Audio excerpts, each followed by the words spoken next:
અણિયાળિયા જયેશભાઈ લાલજી. હા, ક્યાંથી આપણે આવો છો? રાણપુર પાસે કેરિયા ગામ. અચ્છા, અને તમને કેટલા ટાઈમથી પથરીની તકલીફ હતી? મને ઘણા સમયથી હતી. આમ મેં દવાનો રિપોર્ટ ને એવું ચાલુ કર્યું એ 1.5 મહિનો થયો. અચ્છા, દવા ચાલુ કરી, રિપોર્ટ કરાવ્યો 1.5 મહિનામાં.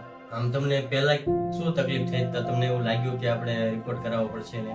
મને થોડો ટાઈમ આમ પેશાબમાં થોડુંક ગળે ને એવું થતું અને પ્લસમાં પછી પડખામાં દુખાવો થતો. અચ્છા, પછી અમુક ફ્રેન્ડ હતા મારા, એમનો તમારો અભિપ્રાય એના દ્વારા હું તમારી પાસે આવ્યો ને તમે મને જે રિપોર્ટ કરી દીધા. પછી રિપોર્ટમાં મારે 8 પથરી આવી હતી. 8 પથરીમાં રિપોર્ટમાં તમારી દવાથી મને 4 અત્યારે છે અને 1.5 મહિનામાં 4 પથરી મારે નીકળી ગઈ. એક હતી મોટા મોટી 8 mm ની હતી, એ અત્યારે ઓગળીને 5.5 mm થઈ. એ કિડનીમાં હતી. કિડનીમાં હતી. અને તમને આ જે દવા તમે ઝીણી ઝીણી ગોળીઓ જે લીધી તમને દવા લેવામાં કેમ રહ્યું? સાવ નોર્મલી છે, આપણે દેશી દવા ટાઈપની છે, કોઈ પ્રોબ્લેમ નથી, આડઅસર નથી કરતો.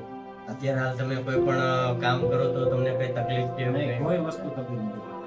તો હવે પછી કોઈ બીજા મિત્રોને પથરી હોય તો તમે એ બાબતે શું કહેવા માંગશો? આપણે કોઈ વ્યક્તિને પથરી હોય, ગમે એ વસ્તુ હોય તો સાહેબનો કોન્ટેક્ટ કરવો અને પ્લસમાં તમને 100% રિઝલ્ટ મળે તો જ